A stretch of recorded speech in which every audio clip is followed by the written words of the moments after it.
why am I showing you this? I'm glad you asked. So the other day I was digging through Facebook, doing what we all do sometimes. And I just happened to see a question pop up on one of the groups there. The question was simple. Where do I reference my lower port of my wastegate? Do I reference it at the turbo, or do I put it in the intake manifold? Well, I wanted to see what everybody was thinking, and so I started reading the comments, and I was kind of blown away at the number of people that immediately said, put it in the intake manifold. All right, so why don't you put it in the intake manifold? That's where your pressure is getting read from your map sensor and where your tuning is happening. And that's your point where you want to have the most repeatable boost control. Well, I just showed you.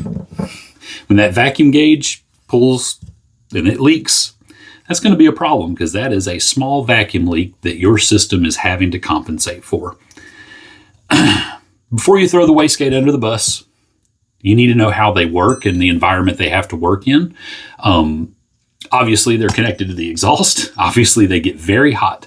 And I will tell you, at a consumer level price point, there is no positive seal that can be put in this wastegate cost effectively that will seal this chamber from vacuum. There's just too much heat present. The environment it is dealing with is very harsh. The exhaust puts deposits on the valve, so the valve guide and everything there is doing all it can to perform. And spoiler alert, over time, as this gate cycles through its life, that vacuum leak is going to get worse. It's not really a huge problem when you're putting just boost pressure on here, because a little bitty tiny boost leak is not as big a deal as a constant vacuum leak.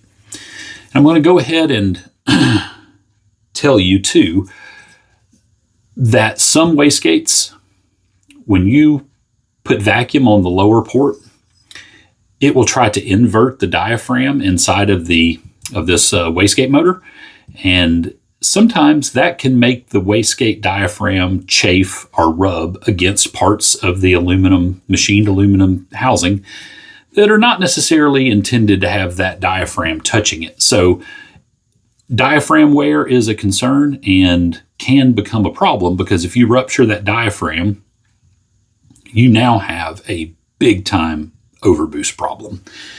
And as we know, that can be really bad. So why do you want to reference the manifold side of the system anyway? Well, glad you asked that too. Let's grab our handy dandy Art Kit 3000 and let's see if I can help you wrap your head around this a little bit. So we have a turbocharger. We will draw one really good. Put the spinny boy in there.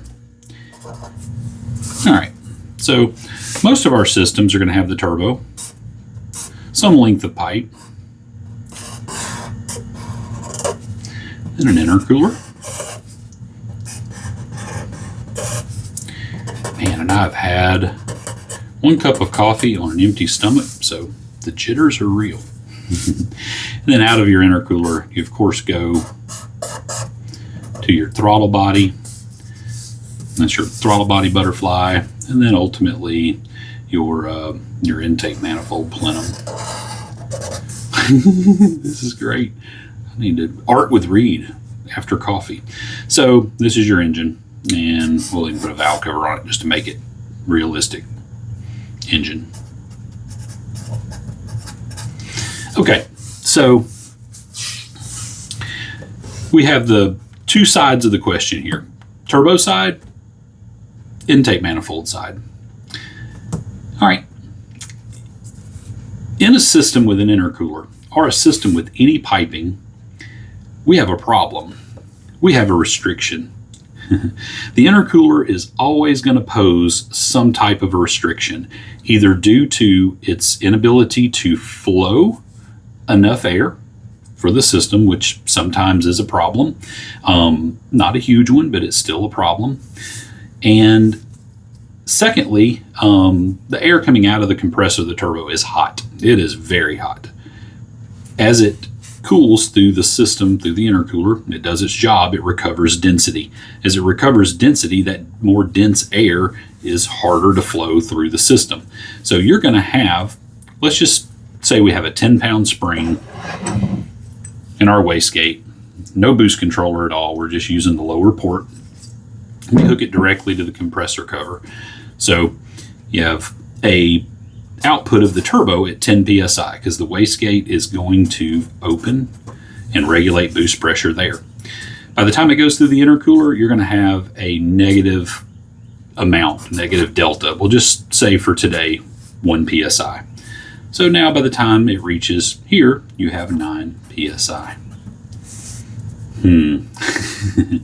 So I understand that if you are trying to detail out your system completely and you have a 10-pound spring in the gate,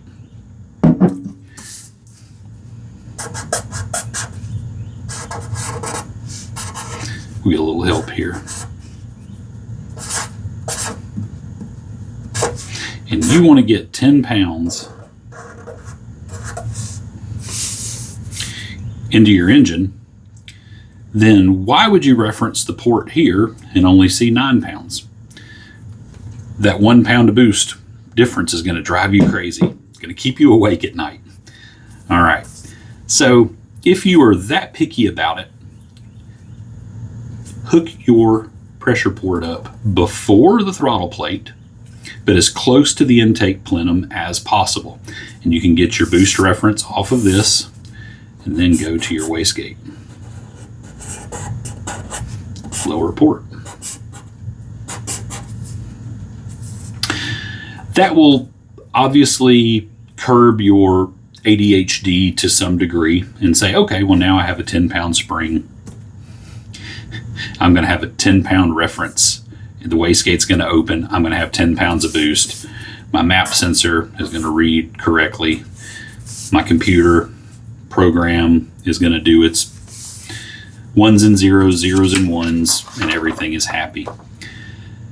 But that is short and sweet why you do not want to put your boost reference in the intake manifold, because if it sees vacuum and you pull vacuum on this port, you're going to have an internal vacuum leak, which is going to cause instability in the map sensor and the engine plenum volume. Is it a lot? No. But is it something? Yes. And I see so many people get so bent out of shape, about, oh, my throttle body seals, I pressure tested everything, they're bubbling a little bit, or my PCV valve that goes here or there doesn't check completely closed, and every single thing does add up. Do not get me wrong, but at some point in time, hooking vacuum to this guy is going to cause problems, and it'll happen at the most inopportune time. I can personally guarantee it. Guys, I really appreciate y'all watching this video and checking out my skills as an artist. And I hope if you have any questions, you definitely do drop me a comment below. I will be more than happy to answer them.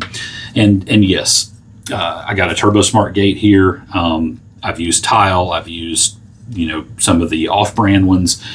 They're all engineered very similar. And if you absolutely need one that can work off a vacuum, reach out to me. I have a company that can make one for you. Just be prepared. Until the next one, y'all guys have a great weekend, and we will catch you soon. Thank you, sir.